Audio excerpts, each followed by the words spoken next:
All right, we're going to be doing two quick videos. Again, we're going to try to keep it to an hour today. And again, an announcement on Friday.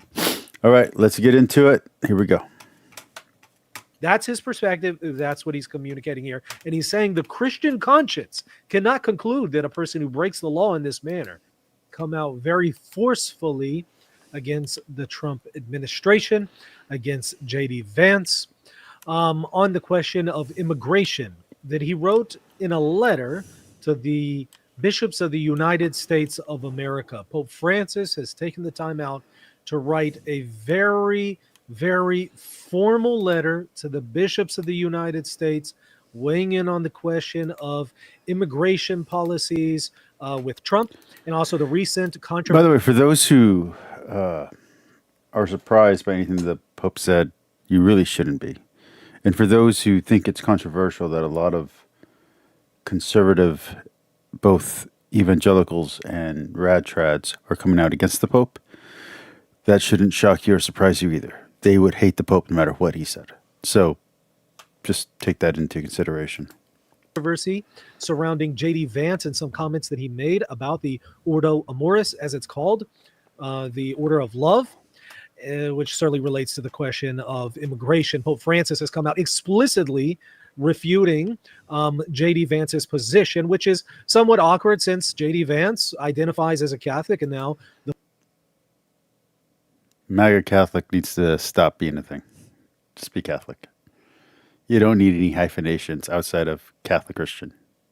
You're good. Roman Rite, if you want to say Chalcedonian or whatever rite you are, fine.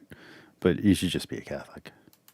The Pope has come out and formally refuted and repudiated his position and has spoken again against the current administration's policies. We're going to take a look at the letter. It's not very long, so we're going to read the whole thing. Then we're going to take a look at Pope Francis's own policies concerning the Vatican. Then we are going to examine a new appointment that he just made for the Archdiocese of Detroit. We're not going to watch that. We're just going to listen to the J.D. Vance part, because it's certainly relevant to this issue of immigration. After that, we're going to take a look at people who are offering critical comments of Pope Francis and others who are offering comments. We're not going to watch that part. You want to watch that part, go watch Loftus' video. It's in favor of what Pope Francis has said. So I'm going to show you those who are critical of him and those who are completely on board with what he has said in this letter. So all of that is what's coming up today. But before we dive in, let me remind you, hit that subscribe button, hit the like button. It helps out this channel tremendously. Let's go ahead and dive into the letter. Like I said, it's not very long. So let's just read through the whole thing. Share my screen, and you should be able to see it right around now. Letter of the Holy Father Francis to the bishops of the United States of America. So this is a formal letter that he's writing to the bishops. There's not many of these from Pope Francis to the United States bishops. So whenever he does this, it's something that's really, really, really important to Pope Francis. Okay. So he says, "Dear brothers in the episcopate," maybe zoom in a little bit more on that. "I'm writing today to address a few words to you in these I think he has staff again or something. By the way, he's stopped calling himself Reason and Theology, which makes sense. It's mostly just him. But I did like it better when he had a team of people on air with him that disagreed with him. Moments that you are living as pastors of the people of God who walk together in the United States of America. The journey from slavery to freedom that the people of Israel traveled, as narrated in the book of Exodus, invites us to look at the reality of our time, so clearly marked by the phenomenon of migration as a decisive moment in history to reaffirm. I've literally heard Protestants argue against this point of view, so I'm really happy that the Pope is putting this out there. Only our faith in God, who is always close, incarnate, migrant, and refugee, but also the infinite and transcendent dignity of every human person. I just got done reading, I think Cadian Moss's book, God's Ghostwriters, where she talks about this, and she acts like it's revelationary and revolutionary. I think the Protestants just don't want to acknowledge that this is a slave religion where you're supposed to be a slave to God. So no, there's something there. He says, "These words with I which heard I a begin comment, are but not I an don't see artificial anything. construct.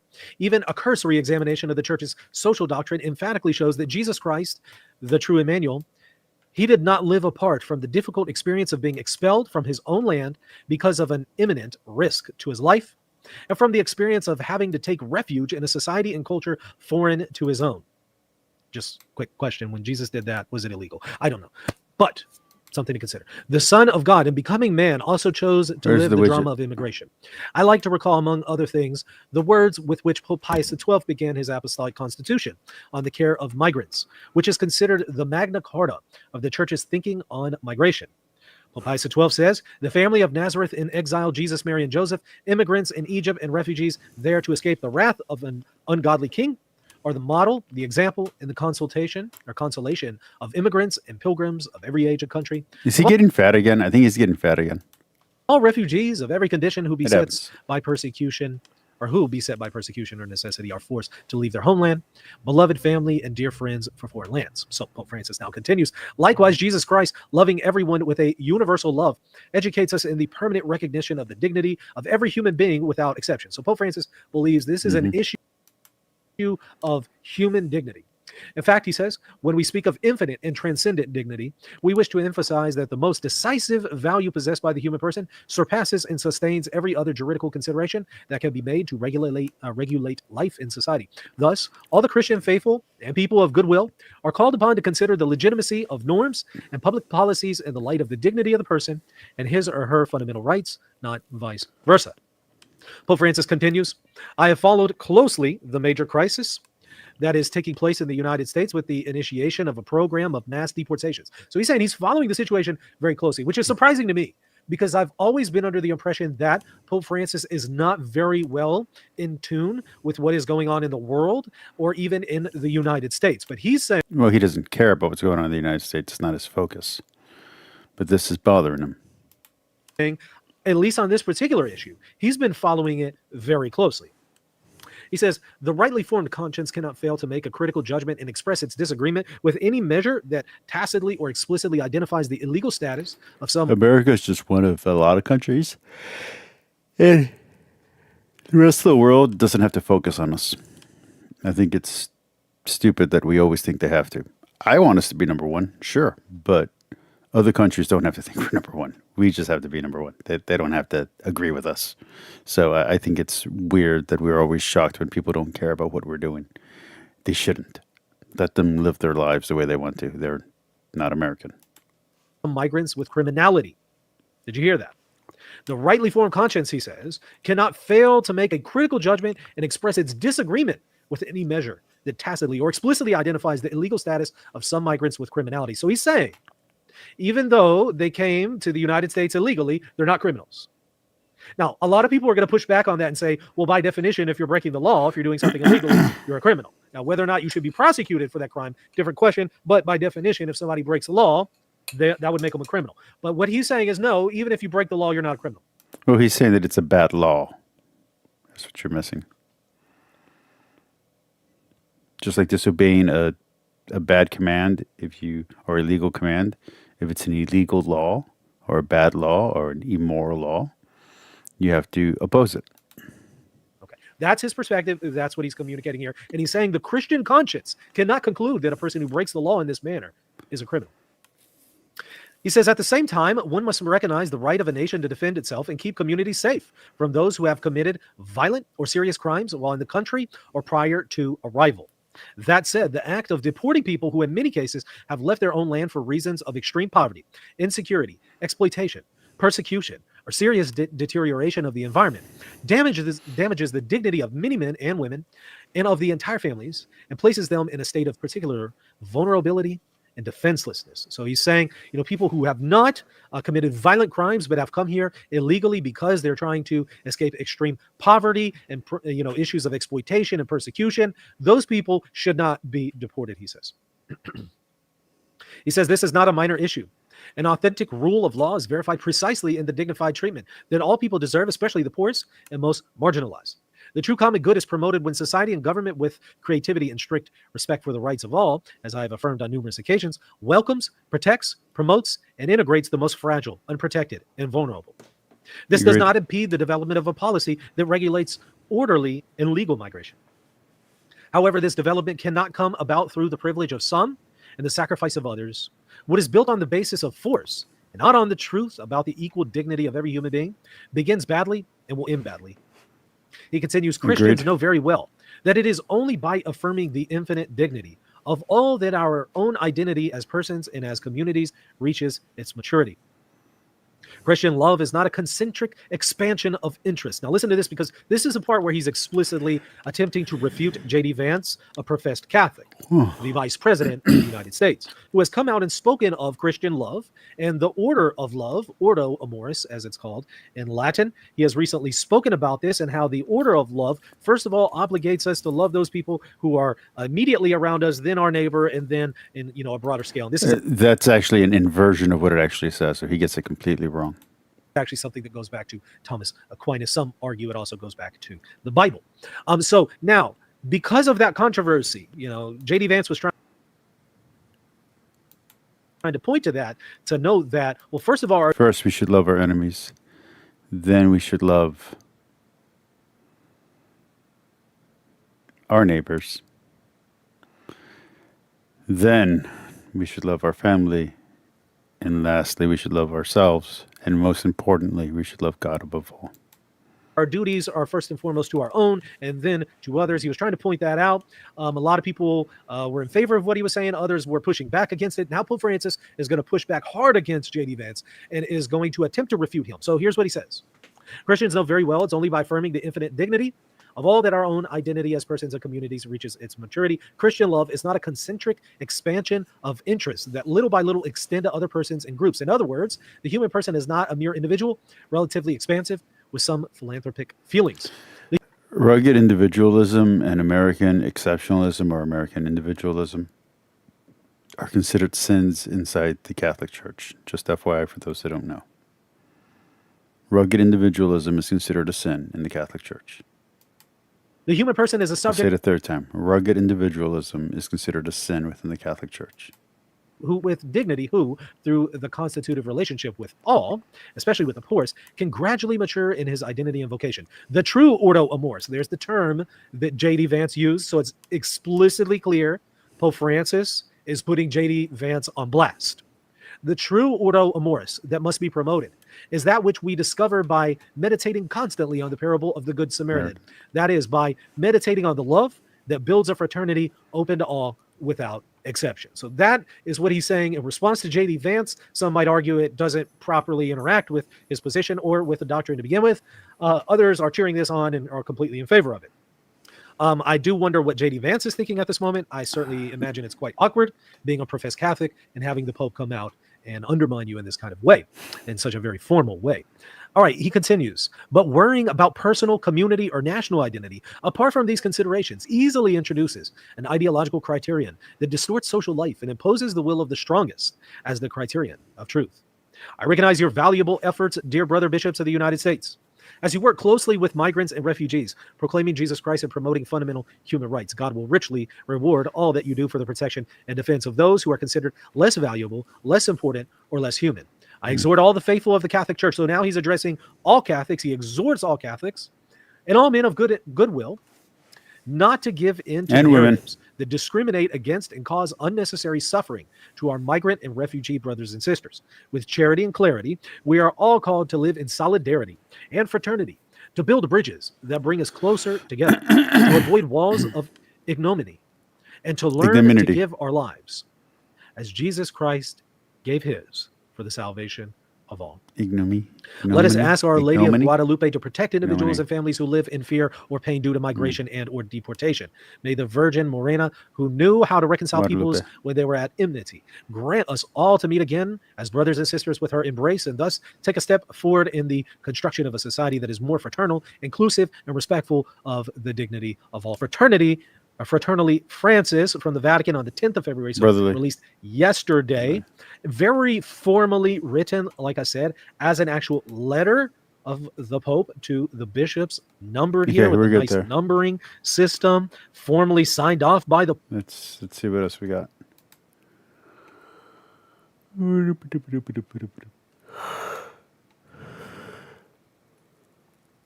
Ooh. Watch later. Hassan Piker. Remote jobs.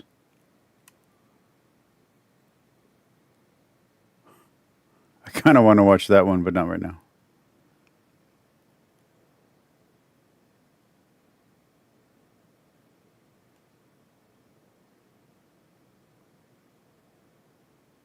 Let's see.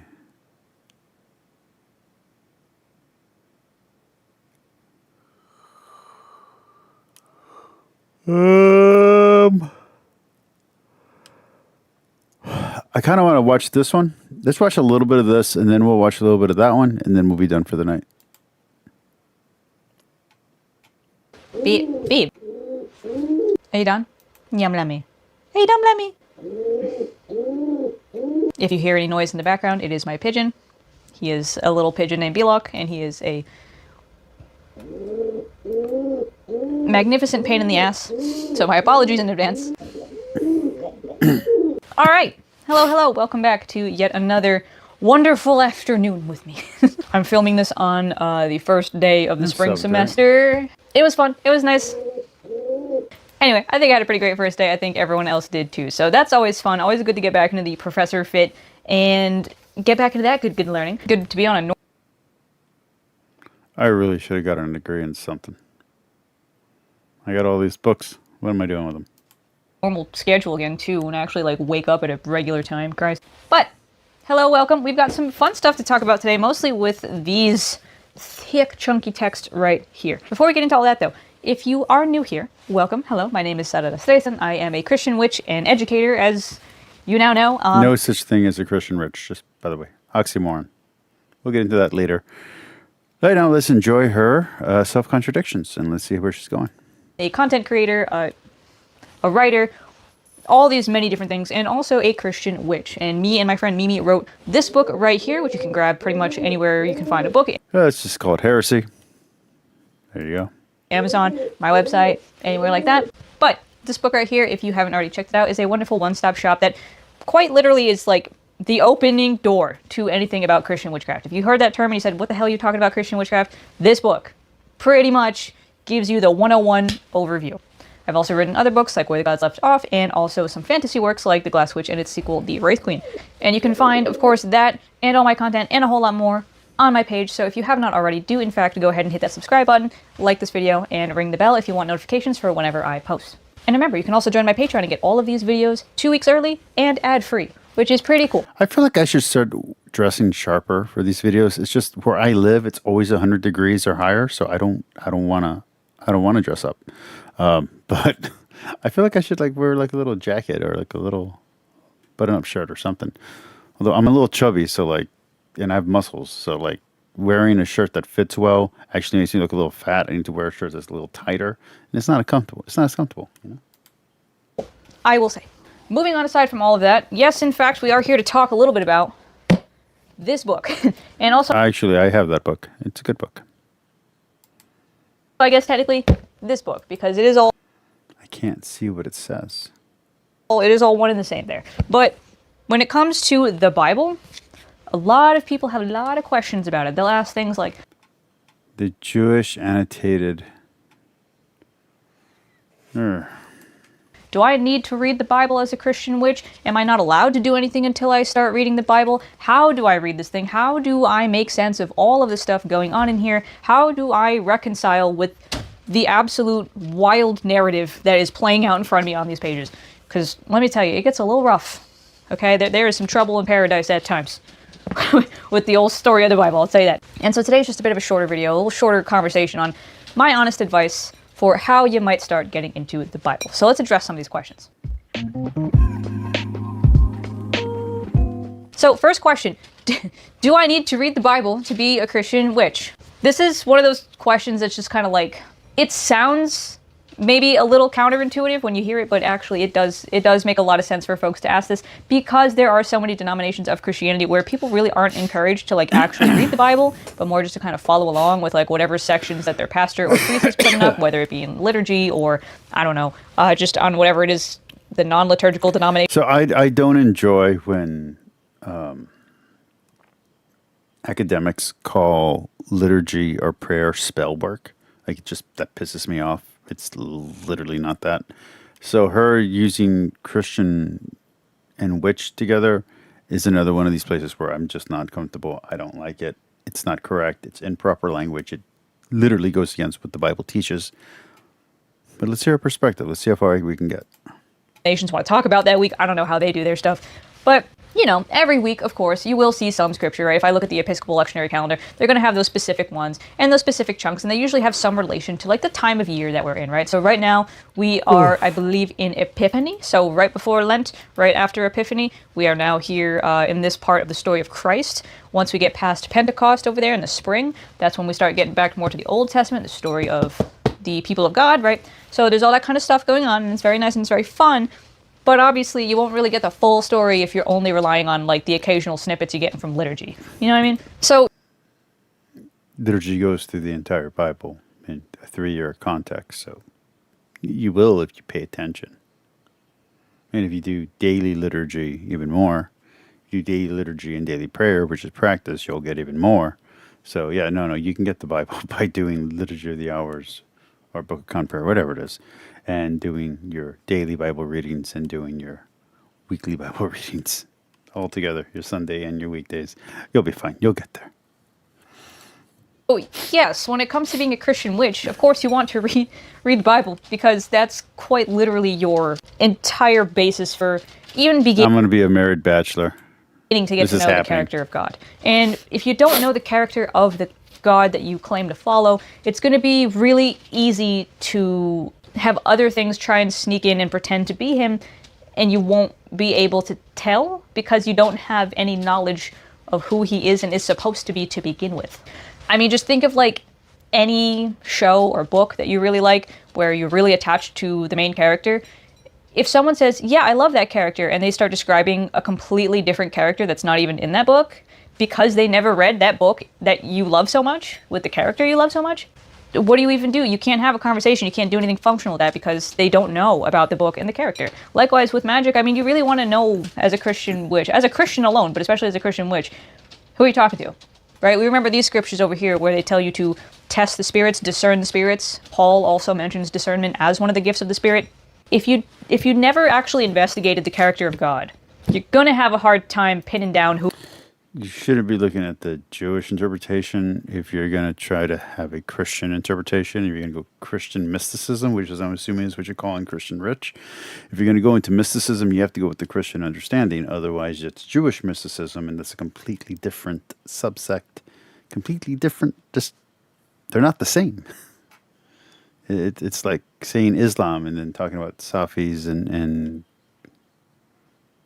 what is it, Ambigaway or Ambiga, whatever. They're two completely different styles of Islam. They believe completely different things.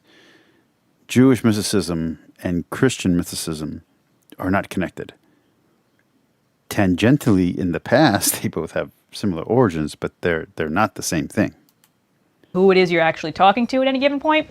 And I don't think I need to explain why that could get dicey. So, squared away, yes. Yes, you do, in fact, and should read the Bible as a Christian witch. And now this is something that obviously it's going to take a long time, and we'll get into more of that in a bit, but it's not a task you're going to do in a day. It's not like you have to. She's cute enough that I date her, but once she would say to me, but I'm a Christian witch, I'd be like, no, you're not. You might be a mystic, but you're not a witch, because witchcraft is condemned in the Bible.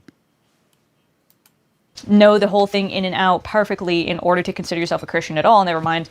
Also, magic's said to be fake, so, you get that problem. Then you're never actually talking to a ghost, you're just talking to a demon pretending to be a ghost or some kind of evil spirit, not even necessarily a demon. The point is, you're kind of going against everything the church and the Bible teaches, so. A Christian witch. Which does lead us into our next question. Do I need to read the whole Bible before I start doing Christian witchcraft? Let's rewind. Mysticism. Is mysticism witchcraft? No. Is it spellcraft? No. Is it mystical? Yes. Does it have to do with metaphysics and metaphysical things? Yes, it does. Is it more philosophical? Yes, it is. Does it deal with the spiritual realm? Yes, it does. So, mysticism is not magic. A magic implies your will. Mysticism implies God's will. There's a difference.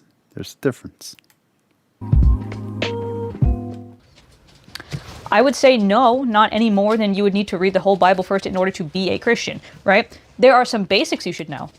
Don't get me wrong. Like, if you read nothing else, read the 4 Gospels and the book of Acts, read also the first 5 books. Well, now you're just asking people to be Protestant and a witch, which again doesn't work. Like this whole thing, Salem, witch trials. I don't know. Maybe you heard of it. Are there witch burnings in Europe under the Protestants? I still want to buy it.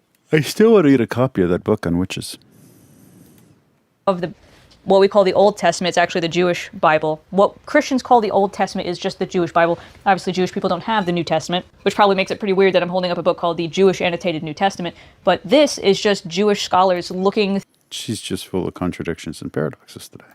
through the Gospels and the epistles of Paul and I feel like I dated her. I know I haven't. I've never met her. But it's like I've known her my whole life. It's like I've known her my whole life as she's talking.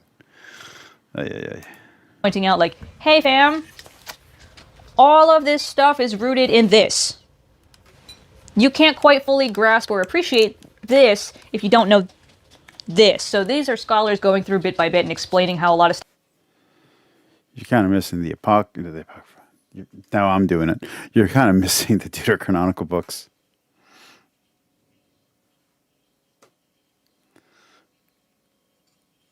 And the church fathers. Oh my God. Oh my goodness, this lady's nuts. Stuff Jesus is saying and Paul is saying are based in Jewish values, in Jewish tradition, and Jewish religion, which is something I think a lot of people take for granted, but that's a story for another time. So, as a Christian, like if you're just starting out, I would definitely read the Gospels.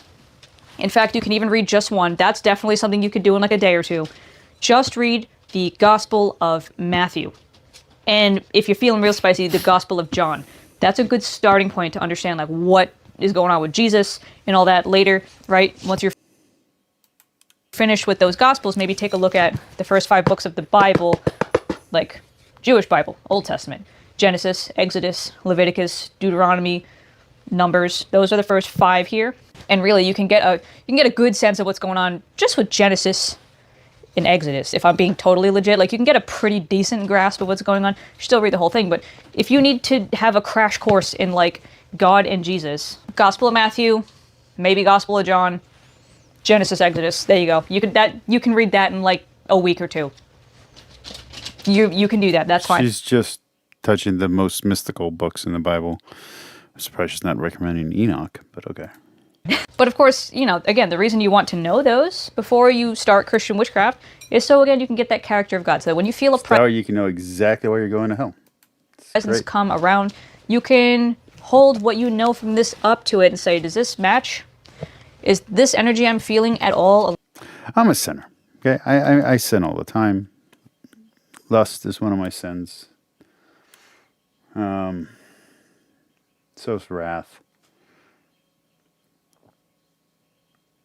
I've been trying to figure out if pride's one of my sins. I'm not really sure. But going based on my audience share, probably not because I'm still doing this. But I think, if I'm not mistaken, I've read the Bible more than a few times. This is considered worse than my kind of sin. My kind of sin is not as bad as this kind of sin. This is called blasphemy and heresy. So she not in a good position. To be fair, it's not for me to judge, but yeah, she's sending people to hell. Aligned with what I am picking up on about God here, or here, or To be fair, I've read this. I haven't read that. I kind of want to read that just because I want to hear Jewish perspectives. But I got so much Jewish stuff I got to read. And I want to read the Zohar.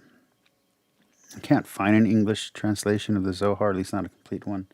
And I really am tempted to read the Talmud. But as I've said, I got 200 more books, a little bit more than 200, but 200 more books of church father writings to read.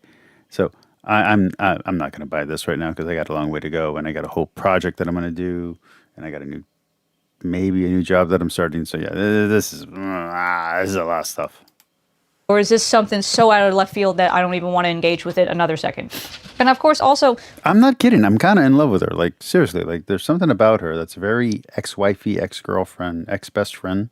I don't know what it is. Very homey. Very homey. Very, very, very homey. If I had a lot more hair and maybe the blue hair that I used to have and the thick hair, maybe the piercing and the. Not when I was chubby. When I was like fit, you know.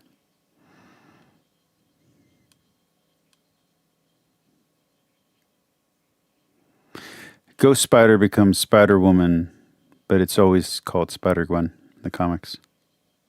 It's kind of how I feel about her. She's calling herself a witch. She seems to be a mystic. She called herself a professor.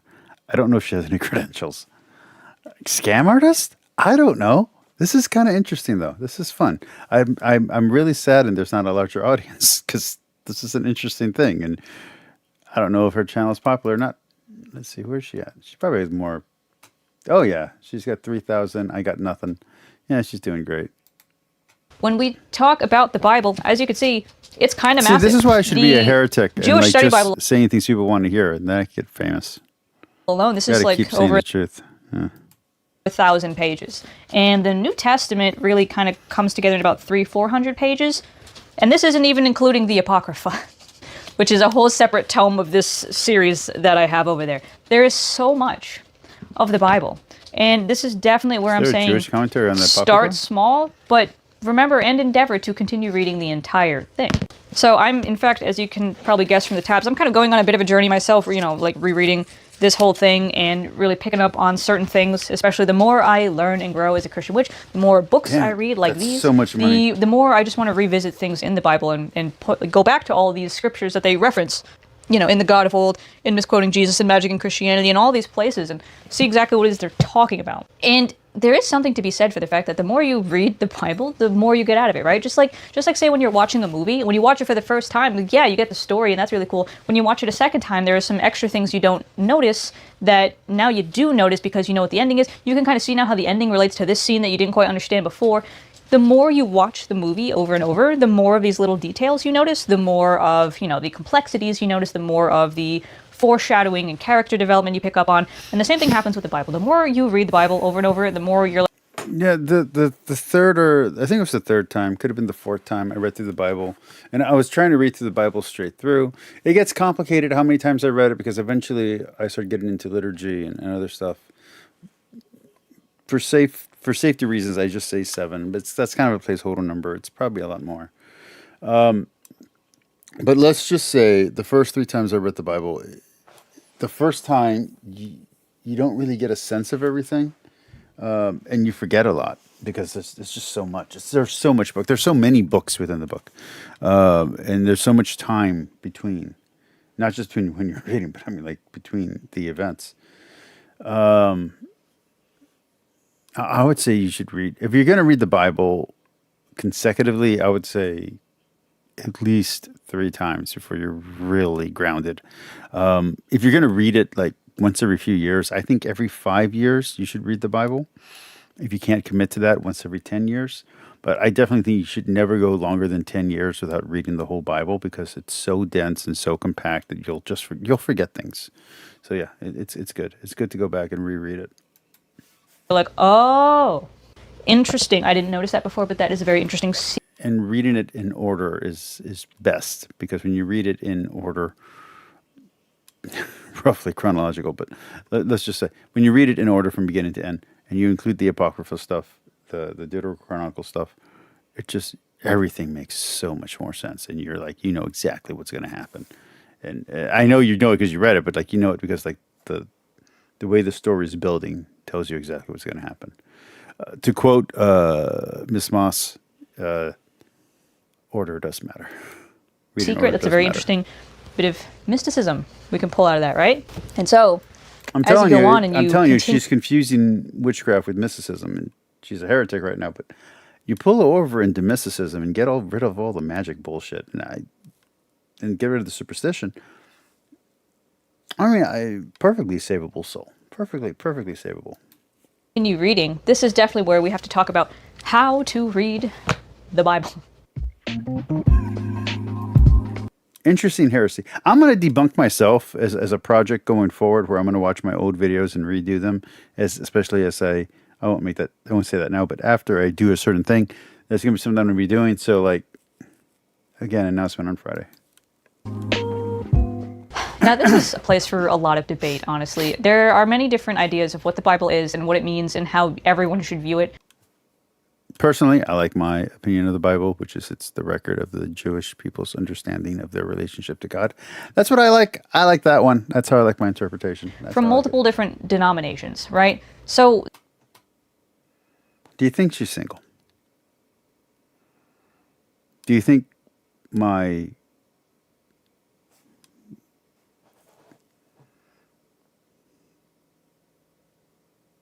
You think my wife would care?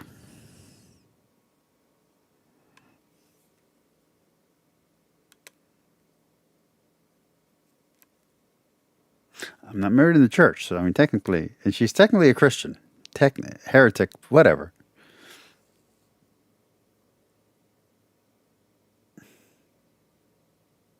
I mean, I've been separated from my wife for a year, you know? We're not living together.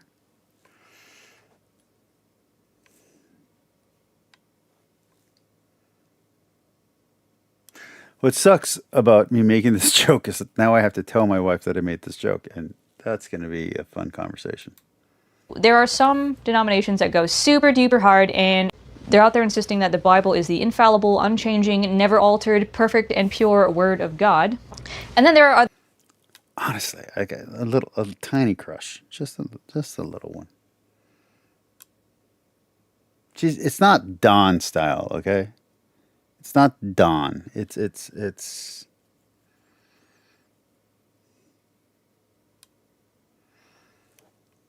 I don't know. others like myself who understand the Bible Thomas, if you're watching, help me out here. to be Southwest Asian, Semitic, Abrahamic, whatever term you want to pop on it, mythology. It is a mix of mythology and history, right? Because there are a lot of genuine historical accounts in here. Things like, being exiled to Babylon, all these different tribes kind of running in and trying to invade this area. There's a lot of history in this because it's spanning, this alone spans about 1,500 years. And this spans about, say, another 100 or so. No. New Testament is about 33, 35 years. That's about it. That, of course, there's going to be real moments 40 years max. going on. There's going to be real situations, real political and socio-political, issues being talked about. But there's also a lot of mythology by virtue of the fact that we're dealing with the supernatural. And the supernatural, that at the end of the day, that is mythology. It's not, you heretic. You blasphemous heretic. How do you feel like going up for coffee?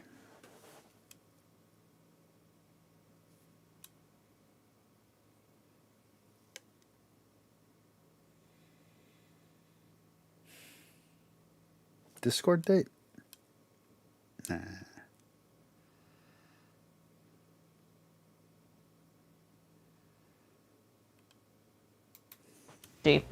That's how that works. There's Norse mythology, Greek mythology, Celtic mythology, and there's Abrahamic mythology. And that's okay. It doesn't...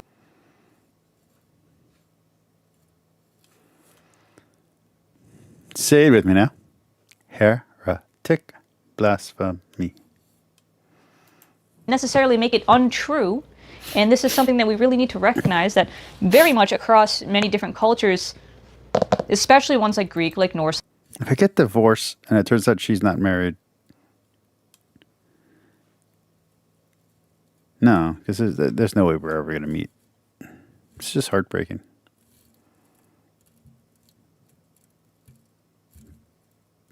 I'm diabetic, so like I can't eat like pizza and stuff. It's like, someone telling me, hey, you can go have a milkshake. It's like, I really can't. I'd love a milkshake. I love a pizza. I can't do it. Even if me and my wife end up in divorce, she's probably married. It's a thing. Just like Slavic, they understood their myths to be true without being literally true. So things didn't need to literally actually happen to be true or to convey some She's not wrong right here. This really bothers me. What she's saying right here is not. She's not wrong. kind of truth.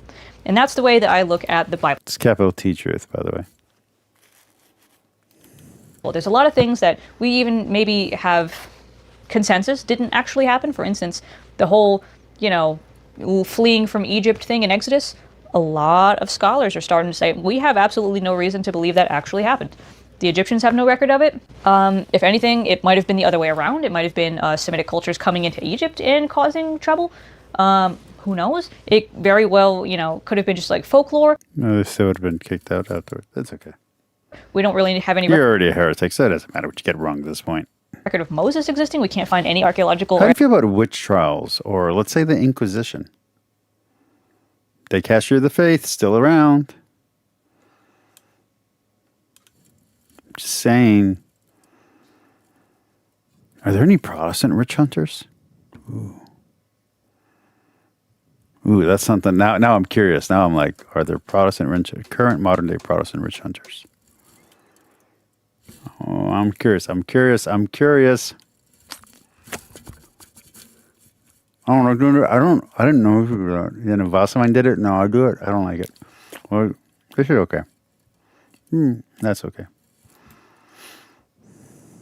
No, let's keep going. Or anthropological evidence that Moses existed, So Abraham and Moses become these kind of like legendary figures, these mythological figures that we're supposed to represent real people, but we don't have actual evidence existed, So there are many ways to look at this. You don't have evidence I exist. The scholarly view that just views it purely from an anthropological perspective, right? Like we have with Francesca Stavropoulos here, we have that more mythological, anthropological folklore view that holds a lot of mystic significance, that understands that all There's the second part to that book? Dear crap. I'm never going to read everything. It's just going to always be another freaking stuff going on in here. It's a genuine telling of the encounter of these people with God, but a lot of it might be metaphorical, allegorical, and not literal in that way. I mean, think about it, right? We've got Jonah living in the belly of a big fish for 3 days. That did not literally happen. You cannot tell me that some dude was just chilling in the belly of a fish for 3 days, literally. Those are the things where it's like, this is obviously some mythology that might have represented or dealt with a real event, right? When he goes into the city and says, hey, you're all screwed if you don't repent. But we know that you can't survive in the stomach of a creature for 3 days. Like, that's physically impossible. Like, we know that.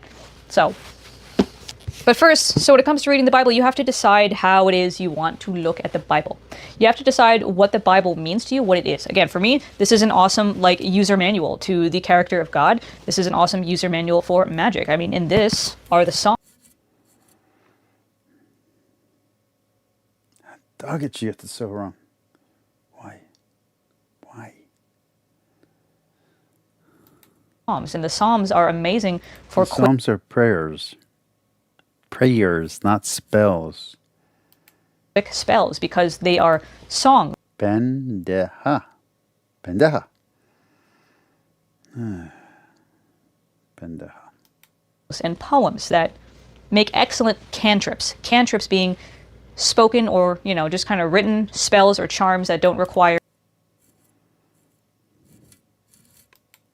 any other materials, tools, or items to work. We also get a lot of really good life lessons, right? Like if we look at any of Jesus's parables or lessons or sermons or anything, and we look at Paul's epistles, there's a lot of really good life lessons. I mean, I think Matthew 6:24 to the end of the chapter is like some of the best stuff. In fact, I frequently use that section of Matthew for kind of like financial security spells. I can't even really call them money spells because I'm not trying to get money. I'm just kind of reminding myself that God sees what I need when I need it, and putting that trust in him to say, okay, hey, God, you know what I need to stay financially stable, to, be well, please do so, right? Matthew 6:24 to the end. Solid, rock solid, so good. But once you decide how you want to look at the Bible, now you can decide, okay, how do I want to read it? What way do I want to read it first? And what I'm talking about plainly is, do you want to read that Bible, like the actual Bible? Do you want to read it all once, just blind? No notes, no nothing, just as it is, like in these little tiny pocket Bibles that are just the Bible text, no explanation to nothing, just translated text? Do you, maybe, I don't know, want to read it and really scour every inch of it first and really take your time working through each part? Maybe you want a study Bible that has like all the footnotes that tell you exact context of what's going on and why and gives you some introduction to each part. Do you want to do that? Or do you want to first experience the story and only the story? This is an option. This is how I first read the Bible. I'll tell you, I started trying to read just that King James version, that KJV baby, and I fell asleep within like 2 pages. Because between the way it's written and just the pacing of the way biblical writers were writing, it's not like the most narratively compelling stuff. I'm not going to sit here and act like it's riveting, you know? I mean, there are certainly parts that get spicy, especially when we get with the prophets and everything, everyone just going crazy and having war and subterfuge and crazy stuff. But even then, it's just not written in that way that like typical, you know, trade books are written, right? It's not exactly like the most insanely... My jokes aside, she's interesting. I probably would be interested in learning more about her. But not right now. So let's move on. Let's do one more thing and let's call it a night.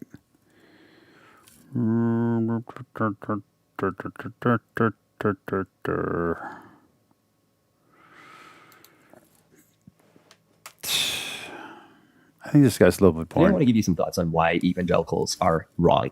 I know this seems like a Okay, bit... that's it. That's good. All right, good night. Let's listen to some music. Call it a night. No one's even watching. Doesn't even matter. Bye-bye. See you all tomorrow.